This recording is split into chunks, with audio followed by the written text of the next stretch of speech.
कि हम सबसे पहले एक बार जमराज आ गए हमारे घर साक्षात। आपको लगेगा कैसे आ गए तुम्हारे घर? अरे हम काशी रहते हैं, मंत्र जानते हैं, तो स्वर्ग नरक में हमारा संपर्क है। हर तर्क का उत्तर है हमारे पास। आप कहेंगे कैसे आपके पास जमराज है? जमराज से हमारा परिचय है। हम जब पिंड दान कराते हैं तो वो पिंड जमराज तक पहुंचता है, उसका हिसाब करते हैं, तो हम सब जानते हैं। आ गए, कहे कि पंडित जी आपका नंबर आ गया, चलिए। हमने कहा हम तो अभी जीना चाहते थे। कहे नहीं, आज के कैलेंडर में आप ही की यात्रा लिखी हुई है, सबसे पहले लिखा है अनिल चौबे। हमने कहा जमराज जी कुछ भोजन पानी कीजिए। खिलाए पिलाए, एसी चला दिए। नरक में स्वर्ग में एसी की व्यवस्था नहीं है। आप कहेंगे ये आप कैसे जानते हैं? हमारा संबंध है वहाँ, हम तमाम लोगों को स्वर्ग नरक भेजते रहते हैं। कई आत्माएं तो हमें नरक में मिली हैं, आज तक हमारा पीछा करती रहती है।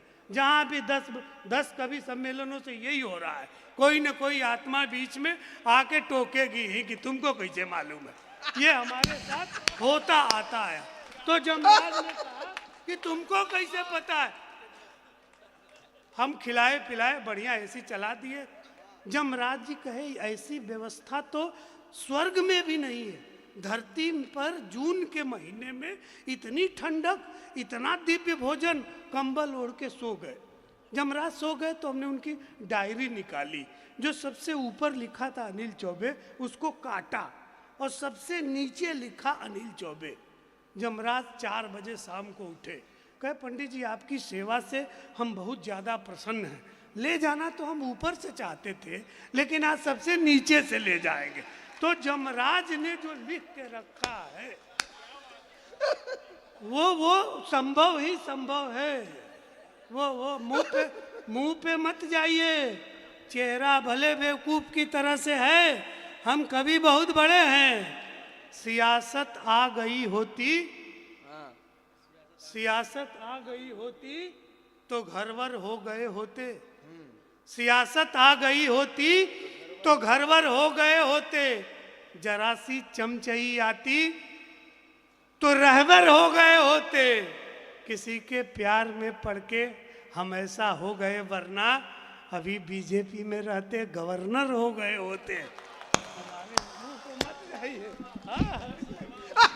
कोरोना के बाद हमारे हिस्से साहब इतने ही लोग आए, हमने तो कभी कल्पना भी नहीं। आप 5-10 मिनट जुड़िएगा हमारा, जैसे जब तक मन बन जाएगा तो हम 5-10 मिनट बातचीत करेंगे, फिर हम आपको 1-2 अच्छी रचनाएं सुना देंगे, अपने दायित्व का निर्वहन करेंगे। बस हमारा मन बना दीजिए। बीमारी ये है कि हमने साहित्य ही पढ़ा है और साहित्य ही जिया है, इसके सिवाय कुछ किया ही नहीं है, कुछ नहीं किया। कोरोना काल आया, हम सपने में नहीं सोचे थे कि इतने लोग भी हमारे हिस्से में आएंगे, कभी सोचा ही नहीं था। अरे आप हंस रहे हैं, वो सरकार आके कागज चिपका देती थी घर के सामने, फिर आप घर से नहीं निकल सकते। और आप लोग तो प्रबुद्ध हैं, बड़े लोग हैं और ये अच्छा शहर है, तो आप निकल करके साग सब्जी की व्यवस्था कर लेते। हम नहीं निकल पाते थे। हमारे घर के सामने लाके साट दिया, ये घर, इसमें कोरोना के मरीज पाए जाते हैं। पता नहीं सामने वाले का था, हमारे घर के सामने टाक दिया। ये महिलाओं को छेड़ रहे थे, इन महिलाओं से कहा, इतनी महिलाएं थी। आप कुछ भी कीजिए जीवन में, महिला चाहे आपकी अपनी हो या पड़ोस की हो, महिलाओं को कभी मत छेड़िए।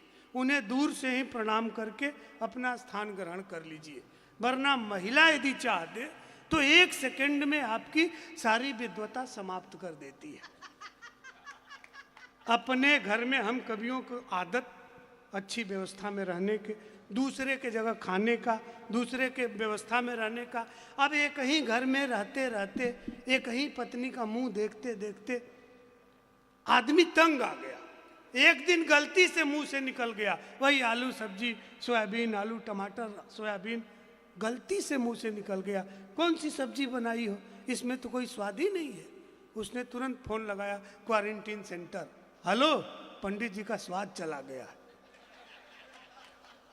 आप हंस रहे हैं, वो पूरा एक जीप भर के आ गए। कह रहे नहीं चलिए आपको चलना है। हमने कहा नहीं सब्जी में स्वाद नहीं है। वो कह रहे चुप रहिए, इतने बड़े कवि की पत्नी है, ये झूठ बोलेंगी, आपका स्वाद चला गया है। पकड़ के ले गए सब, समस्या दर समस्या। समस्या हमारी कुंडली में ही लिखा गया। वहां गए तो एक खूबसूरत सी नर्स बैठी थी क्वारंटीन सेंटर में। उसने कहा पंडित जी आप कितने लोगों के संपर्क में आए हैं? फिर आप हंस रहे हैं। इस देश में सबसे चरित्रवान दो व्यक्ति हैं, एक हम, एक नरेंद्र मोदी। हम दोनों लोग आज तक अपनी पत्नी को भी गलत दृष्टि से नहीं देखा, कभी नहीं देखा। और वहां खूबसूरत नर्स पूछ रही है कितने लोगों के संपर्क में आए हैं, यहां से हमारा समर्थन कीजिएगा। इस परिस्थिति से हाथ से निकालने की कोशिश की। हमने कहा संपर्क में आए हैं, पत्नी के संपर्क में आए, साली के संपर्क में आए, साले के संपर्क में आए, ससुर के संपर्क में आए, पूरे ससुराल के संपर्क में आए। एक ही क्वारंटीन सेंटर में 14 दिनों तक पूरे ससुराल पक्ष को क्वारंटीन कराने वाले कवि का नाम है अनिल चौबे। आप तालियां बजाइए। इतना होने के बाद पत्नी ने क्वारंटीन सेंटर में कोहनी मारी, हे जी हम ही उस दिन सब्जी में नमक डालना भूल गए थे। तो आप किसी महिला को क्या कर सकते हैं, कैसे कर सकते हैं? एक छंद सुनाता हूँ, सुनिएगा। स्वागत। 1985 के बाद, चूंकि अब आप भी जल्दी में हैं और हम भी चाह रहे हैं कि जल्दी ये खत्म हो जाए, तो सुनिए एक छंद सुना। स्वागत है दद्दू। हाँ, वो पहले ही बार में दादा ने सत्यानाश कर दिया। नहीं दादा तो हमारी बुद्धि कुंठित हो गई पहली बार। कोई दिक्कत नहीं है, सुनिए। 1985 के बाद हमारे गांव में बिजली आई और टेलीविज़न खरीदा गया। हम आपको विलक्षण हास्य सुनाएंगे, आपको आनंद आएगा। मृत्यु से हास्य, शास्त्रों में लिखा गया है मंगलम मरणम यत्र। भारत एक ऐसा देश है जहां मृत्यु को भी उत्सव मनाया जाता है। हम कोई व्यक्ति पूरे कार्यकाल को पूरा करके मरता है तो उस मृत्यु को हम उत्सव मनाते हैं। यहाँ से एक बात करते हैं और आनंद लीजिएगा। बिजली आई, टेलीविज़न खरीदा गया कि नया नया टीवी जब घर में खरीदा गया, हाथ में रिमोट ले पसर गए बाबूजी। और 4 बजे भोर से ही धर्म की बात सुन आस्था की नदी में उतर गए बाबूजी। कि वसन विहीन तन तरुणी का देख देख केश रंगवा कर संवर गए बाबूजी। टीवी भी टीवी देखने की चक्कर में ब्लड प्रेशर बढ़ा तो गुजर गए बाबूजी। हम मृत्यु की बात कर रहे हैं और आपको हंसी आ रही है। एक क्षण इसी निर्गुण भक्ति भाव से समझिए। निर्गुण भक्ति हर परिस्थिति में जो हास्य का सामना करे। ईश्वर का स्वरूप ही सच्चिदानंद है।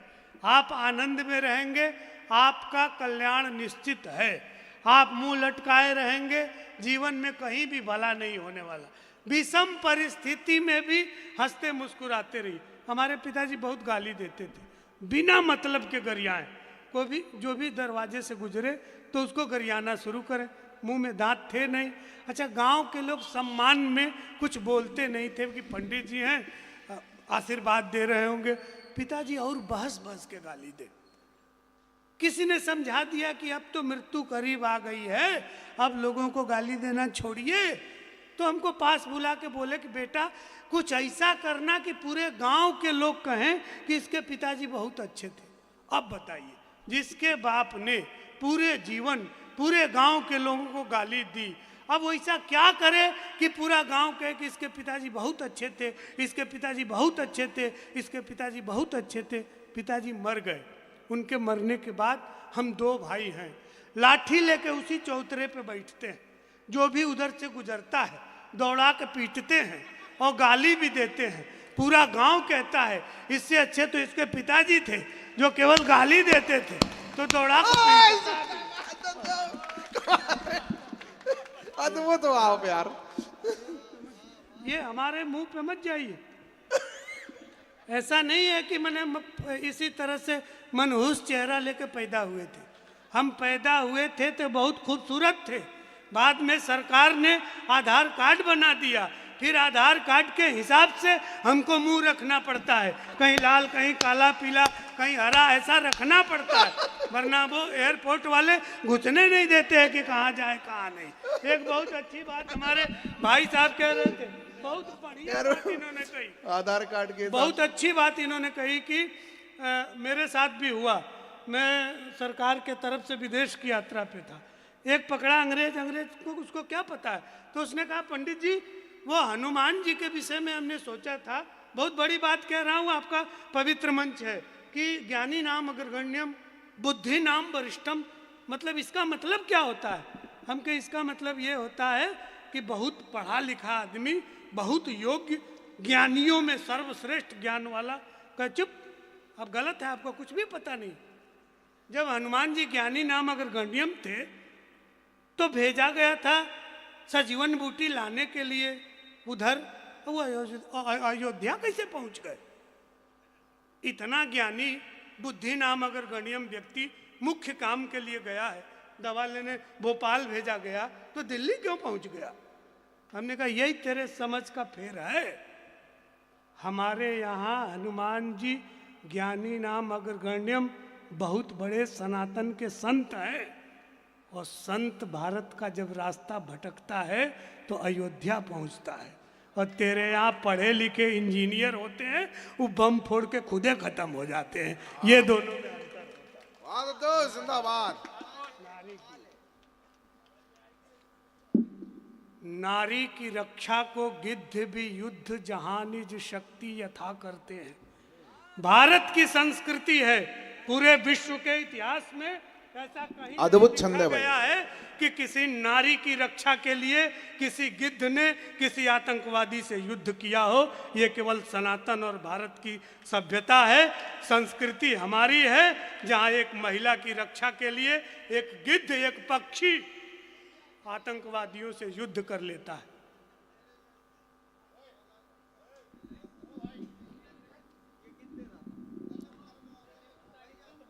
गिद्ध की चर्चा हुई नहीं, वो ठीक है उनकी, नहीं कोई राजेश भाई हमारी गाड़ी भी लगवा देना। कोई बात नहीं, वो आज उसको हमारा महत्व नहीं पता चल रहा है। जिस दिन पुरखों की अस्थियां लेके 80 घाट पे आएगा उस दिन पता चलेगा कि काशी के पंडित क्या होते हैं। कुछ नहीं, हमारा 5 लोगों से काम चल जाएगा। भाई साहब बहुत काव्य पाठ किए हैं, 5 लोग आप सुन लेंगे, बस इतना ही हमारे लिए बहुत है। बस थोड़ी सी तालियां बजा दीजिए। मैं क्या सुना रहा था? गिद्ध यथा करते हैं। भैया दिक्कत ये है ना कि सही में हम बहुत ज़्यादा पढ़े लिखे हैं, तो थोड़ा सा भी दिमाग भटकता है ना तो विद्वता हावी हो जाती है, वो ऊपर से चढ़ जाएगी। फिर हम ऐसा सुनाने लगेंगे कि जिसका अर्थ हम ही खुद नहीं जानते हैं, तो फिर आप कहेंगे कि ये वो दिक्कत हो रही। तो सुनिए कि नारी की रक्षा को गिद्ध भी युद्ध जहाँ निज शक्ति यथा करते हैं। सेतु बना करके नल नील शुरू जहाँ सेतु प्रथा करते हैं। औषधि ला हनुमान जहाँ रघुवीर की दूर व्यथा करते हैं। और धन्य है भारत देश जहाँ पर काग भी राम कथा करते हैं। काग भी राम कथा करते हैं। इससे बड़ा सहिष्णु कौन हो सकता है भाई? हमसे बड़ा सहिष्णु पूरे विश्व में कोई नहीं है। हम आपको हास्य का चंद सुना रहे, सुनिए। हमारे ये भाई सुना रहे थे और ये सबने बहुत अच्छा, बहुत अच्छा लोगों ने काव्य पाठ किया। हम भी अच्छा करते, लेकिन क्या है कि हमारा दिमाग ही अच्छा नहीं है, तो अच्छा एक आदमी के चक्कर में नहीं वो लग जाता है ना। नहीं, बात हम बहुत सामान्य से सीधे साधे लोग हैं, लेकिन सर ने वो छंद सुन लीजिए, छंद सुन लीजिए। ये देशभक्ति की मोहित साहब पढ़ रहे थे। हमारा एक छंद देखिए, बड़ा कठिन है। ये अपना पड़ोसी मुल्क चाइना, ये हमेशा ये अखबारों में छपता है। चाइना अपनी दृष्टि गड़ाए हुए डोकलाम के प्रति, सिक्किम के प्रति। आज के भौतिकवादी युग में किसी भी चीज को आप गंभीरता से सोच लीजिए तो उसमें हास्य रस की उत्पत्ति हो जाएगी। चाइना अपनी दृष्टि गड़ाए हुए डोकलाम के प्रति, आप सोचिए, चाइना जिसकी खुद की आंख खुद नहीं दिखाई देती, इतनी छोटी छोटी आंख लेके वो सीमा पे और वो डोकलाम और सिक्किम के प्रति दृष्टि गड़ाए हुए। चाइना, उसका नेशनल वीर जो, उसकी हाइट 4 फीट 3 इंच, इससे बड़ा कोई चाइना में वीर पैदा नहीं हुआ। गलती से कोई 5 फीट 7 इंच का दिख जाए तो समझिए अपने पूर्वज तीर्थ यात्रा पे चाइना गए हुए थे, कोई उतना बड़ा हो नहीं। अब एक प्रयोग देखिए, हम आपको कठिन प्रयोग सुनाते हैं। साहित्य में इसको गुणभूत व्यंग्य कहते हैं। आप जितने हैं हमारे भाग्य से उतने ही बहुत अच्छे लोग हैं, उतने ही प्रबुद्ध लोग हैं।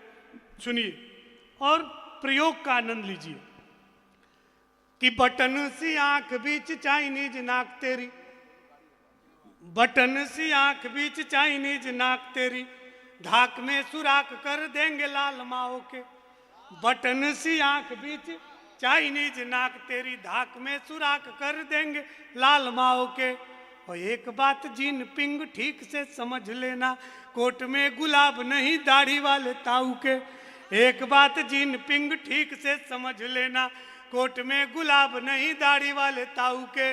कि ड्रैगन के परदादा कालिया के फन पर कथक किए थे लघु भ्राता बलदाऊ के। तो कान खोल सुन लेना, बाप ही लगेंगे हम, हिजिंग पिजिंग क्लिंग चिंग चांग चाऊ के। हिजिंग पिजिंग क्लिंग। एक छंद और आपको सुनाता हूँ।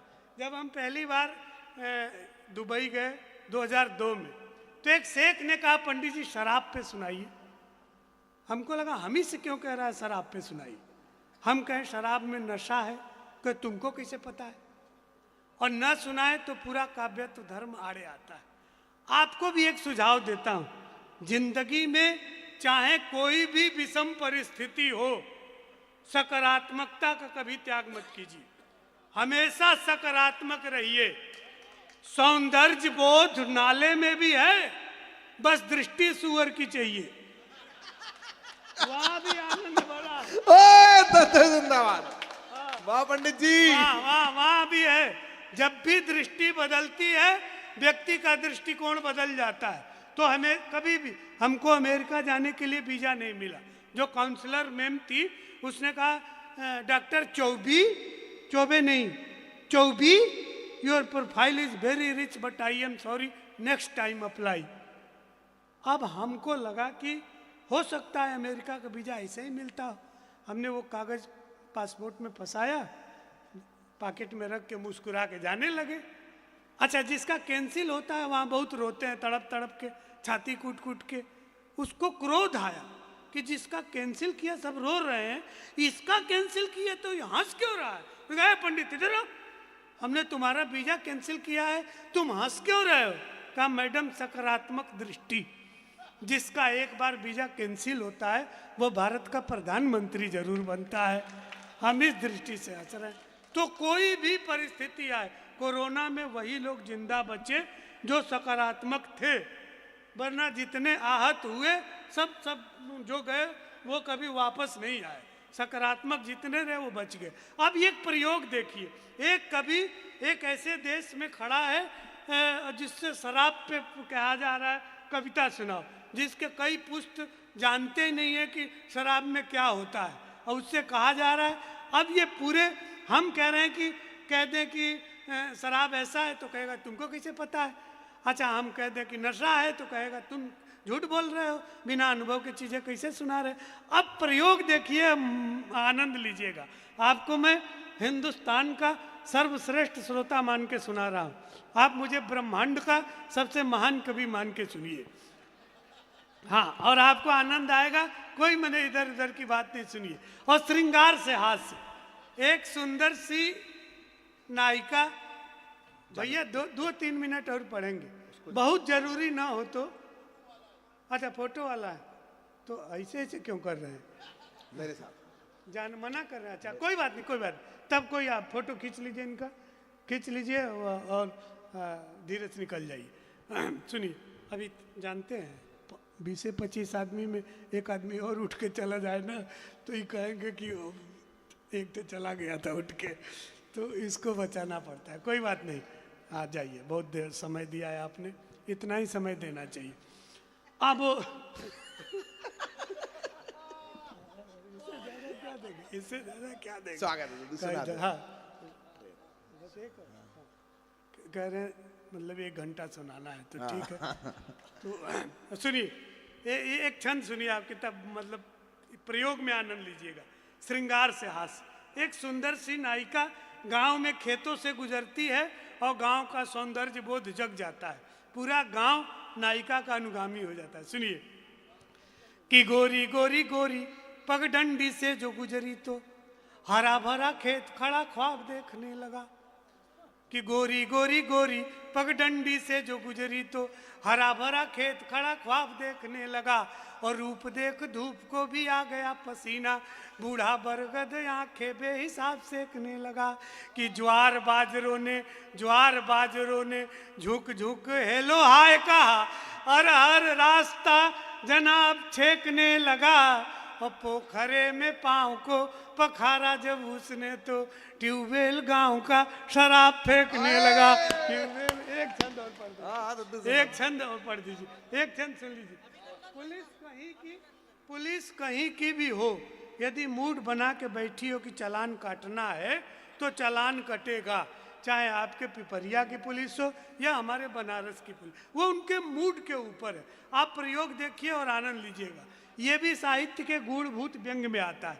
अभी मजा आएगा और कल भी मजा आएगा, और जब आप सुनेंगे तब और मजा आएगा। प्रयोग देखिए, मजा लीजिएगा। स्वागत है। हमारे बनारस में तांगा चलता है, यातायात सप्ताह का आयोजन, कोई नहीं मिला तो एका वाले को पकड़ के चालान काट दिया पुलिस ने। अब पुलिस से एका वाला कह रहा है भाई हमारे यहाँ पे कोई एक्ट आपका जो परिवहन निगम का वो लागू नहीं होता, और दोनों की बातचीत से तीसरी बात निकल के आ रही। सुनिए कि यातायात पुलिस ने तांगे वाले को पकड़ कहा तेरा रूट परमिट ही बेढंगा है, और कागज सही नहीं है, इंश्योरेंस भी नहीं है, डीएल कहीं नहीं है, तू बड़ा लफंगा है। कि मोटर की शर्तें लगाए नहीं तांगे पर, तांगे वाला बोला मेरा घोड़ा भला चंगा है। तो पुलिस ने कहा कि चालान काटना पड़ेगा, लेडीज सवारियां हैं, घोड़ा तेरा नंगा है। जिंदाबाद। पंडित जी जो आपकी एक बहुत छोटी चर्चा है। हाँ, वो पाकिस्तान वाली वो चिलम वाली फूक देते हैं, रिचार्ज वाली क्या। अब हमको जो याद आ रहा है वैसे सुना रहा है, सुनिए वैसे। अरे ऐसे पहले तो आपने इतना अड़काया कि मतलब क्या बताए। हमारा नाम हमारे घर वालों ने शमशान घाट रखा था। जब ये लोग कहना शुरू किए कि अभी हम शमशान घाट तक पहुँचेंगे, अभी हम शमशान घाट तक पहुँचेंगे, तो हमारा नाम बदल दिया गया। तब से ये दादा तक पहुँचना है, दादा तक पहुँचना है। नहीं तो पहले कहते थे कि ये शमशान घाट बैठा है, अभी यहाँ तक पहुँचना है। और दादा हमारा घर भी वही मणिकर्णिका घाट के किनारे। कई बार ये लोग बुलाए, हम नहीं बुला पाए। हम यदि हम कहते हैं कि आदरणीय सुमित और छा जी, आप इतने बड़े संचालक, कभी एक बार सेवा का मौका दीजिए, आइए कभी सब परिवार, तो क्रोधित हो जाते हैं, बुरा मान जाते हैं लोग, इसलिए हम ऐसा नहीं। एक छंद और आपको सुनाते हैं, एक छंद सुनिए। जब 85 बरस के दादा हो गए तो यमराज का मिसकाल, अब हमारा आप मूड बना दिए होते तो हम इतना बढ़िया सुनाते हैं ना कि 20 बरस तक हमको बुलाने की जरूरत नहीं पड़ती आपको। लेकिन सुनिए, स्वागत है। जिन जिन लोगों ने मूड बनाया 85 वो दुखी है। हाँ कोई नहीं। जिन जिन लोगों ने मूड बनाया वो भी दुखी ही है। वो तो उनका स्वभाव है, दुखी रहना, तो अब क्या कर सकते हैं। आपको जो है मुझे बीएचयू में एक मिला था, मतलब मिला था नहीं, मतलब उसने बताया था कि मैंने पंडित जी का मूड बनाया था एक बार। आप बहुत दूर दूर तक पहुंच जाते हैं। अनुज है, आपकी पहुंच लंबी, ये मानता हूं मैं।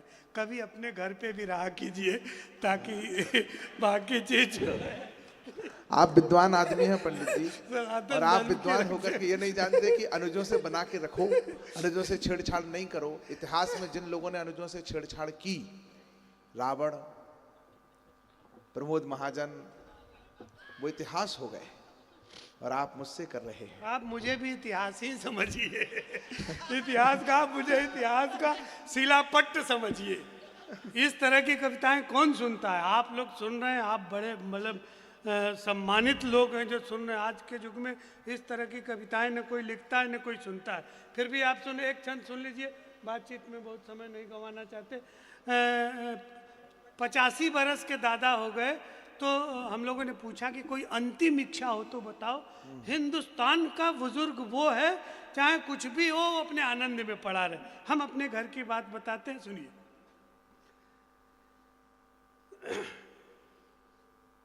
कि मेरे खानदान के वयो बुजुर्ग दादा बोले, प्रतिदिन गंगा में नहाना चाहता हूं मैं, और बाकी बचे जीवन को भोले की शरण जाके राम राम जप के गंवाना चाहता हूं मैं। कि जैसे तैसे मेरी बीत गई है जवानी, आशा राम सा बुढ़ापा न बिताना चाहता हूं मैं, और मेरी अंतिम इच्छा है बस एक बार राधे माँ को गोद में उठाना चाहता हूँ। ये मैं इसी तरह निर्गुण भक्ति भाव की समापन की एक रचना है, 2 मिनट में खत्म करता हूँ कवि सम्मेलन को। सुन लीजिए। जब इस देश में 1.25 लाख लोग भ्रष्टाचार के विरोध में दिल्ली के मैदान में खड़े हो गए, मैं हूं अन्ना की टोपी लगा करके, मुझे लगा जिस देश में 1.25 लाख लोग भ्रष्टाचार के विरोध में खड़े हैं, वहां भ्रष्टाचार कर कौन रहा है? उसी में से हमारे गांव से एक प्रिय अनुज एक पैकेट मार चला गया। भ्रष्टाचार ऐसा नहीं है कि वो हमारे पॉकेट मार प्रिय अनुज था कि नहीं, आपको संबोधित करके ऐसा नहीं, मैं इतना बड़ा अपराध नहीं कर सकता। आप इतने श्रेष्ठ और अच्छे वक्ता, अच्छे संचालक, मैं कह आपको संबोधन में प्रिय अनुज संबोधन था। अच्छा। और जो पॉकेट मार था वो मेरे गांव का था। हाँ, स्पष्ट कर दूं, ऐसा नहीं है कि मैं जिस गांव में हूँ उस गांव में सब पढ़े लिखे लोग हैं, पॉकेट मार भी है। तो वो वहाँ चला गया, वहाँ गया तो हम पूछ दिए भाई दिल्ली जाने के लिए तो टिकट नहीं मिलते। हम ही मतलब 25 दिन पहले टिकट कराए थे, एंड टाइम पे वो कंफर्म ही नहीं हुआ, 2 का वेटिंग 2 रह गया, हम पैदल हो गए उसी तरह से। तो कहा कि भाई भ्रष्टाचार के विरोध में गए थे, टीटी को 500 रुपया दिए और आराम से जो है एसी में बैठ करके दिल्ली पहुंच गए। तो मुझे लगा जब ऐसे ऐसे लोग भ्रष्टाचार के विरोध में दिल्ली पहुंच गए तो इस पे एक कविता लिखनी चाहिए। अब एक छोटी सी 2 मिनट की कविता, हाँ। और ये समापन का आप सुन लीजिए। आर्यावर्त, आर्यावर्त भारत वर्ष में अब तो ये बिल्कुल स्पष्ट है कि मुझसे ज़्यादा लोग अंग्रेजी में करप्ट और हिंदी में भ्रष्ट हैं। चूंकि मलयज समीर युक्त शस्य श्यामला भारत भूमि दक्ष है, इसलिए छोटे छोटे बड़े बाबुओं के आंगन में घोटालों का उपवन और बड़े बड़े मंत्रियों के आंगन में काले कारनामों का कल्प वृक्ष है। बड़े बड़े मंत्रियों के आंगन में काले कारनामों का कल्प वृक्ष है। इसी कल्प वृक्ष के नीचे बैठकर सारे दल छाते हैं। देश में राष्ट्रीय एकता है, पक्ष विपक्ष मिलजुल के खाते हैं। बहुत अच्छे। आप अब यहाँ से सुन लीजिएगा कि एक अति उत्कृष्ट विशिष्ट भ्रष्ट से मैंने पूछा, हाँ, जैसे छोटा ज्ञानी अपने से बड़े ज्ञानी के पास जाता है कि आदरणीय आप ज्ञानवान हैं, हमारी समस्या का समाधान कीजिए। यहाँ से जोड़िएगा इन पंक्तियों को। एक अति उत्कृष्ट विशिष्ट भ्रष्ट से मैंने पूछा कि मुझे भी भ्रष्ट होना है, कोई सरलतम उपाय सुझाइए। बोले आत्मा का अंतिम संस्कार करके आइए। ददो जिंदाबाद। आप कुछ भी हो सकते हैं, जब तक आपकी आत्मा नहीं मरती आप भ्रष्ट नहीं हो सकते। भ्रष्ट होने के लिए आत्मा का मरना बहुत जरूरी है। एक अति उत्कृष्ट विशिष्ट भ्रष्ट से मैंने पूछा, मुझे भी भ्रष्ट होना है, कोई सरलतम उपाय सुझाइए। बोले आत्मा का अंतिम संस्कार करके आइए, नैतिकता का पूरी ईमानदारी के साथ श्राद्ध करने के बाद दलाली और बेईमानी का आचरण अपनाइए। धीरे धीरे भ्रष्ट तत्व खून में बढ़ने लगेंगे, सदाचार संक्षिप्त हो जाएगा। फिर आप क्या, आपका पूरा खानदान भ्रष्टाचार में लिप्त हो जाएगा।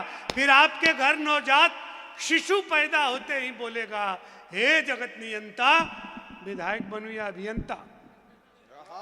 हे जगत नियंता, हे जगत नियंता, विधायक बनूं या अभियंता। पूत के पांव पालने में हिलेंगे, सोचेगा अधिक माल कहाँ मिलेंगे। ऐसा क्यों होता है? ये हमारी ऋषि परंपरा है। गर्भस्थ शिशु पे अक्सर वही प्रभाव पड़ता है जो इर्द गिर्द वातावरण और माँ बाप में होते हैं।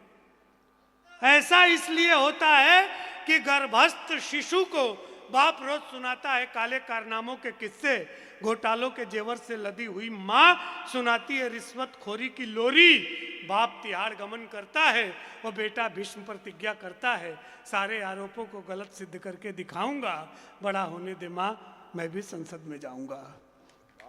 बड़ा होने दे माँ मैं भी संसद में जाऊंगा। वही नौजवान किसी दिन किसी हम उम्र फटे हाल नौजवान को फुटपाथ पे देखने के बाद 50 लाख के वातानुकूलित बाथरूम में विदेशी साबुन से स्वदेशी घोटालों का दाग धो नहीं पाता है, तो बच्चा दोहराता है कि कुछ दाग अच्छे होते हैं, कुछ दाग बहुत अच्छे होते हैं, लेकिन भ्रष्टाचार का ये दाग किसी नेता और मंत्री के दामन पे नहीं लगता। ये दाग लगता है उतुंग हिमालय के मस्तक पे, बलिदानियों के बलिदान पे, तिरंगे की शान पे। भ्रष्टाचार का दाग लगता है पूरे हिंदुस्तान पे।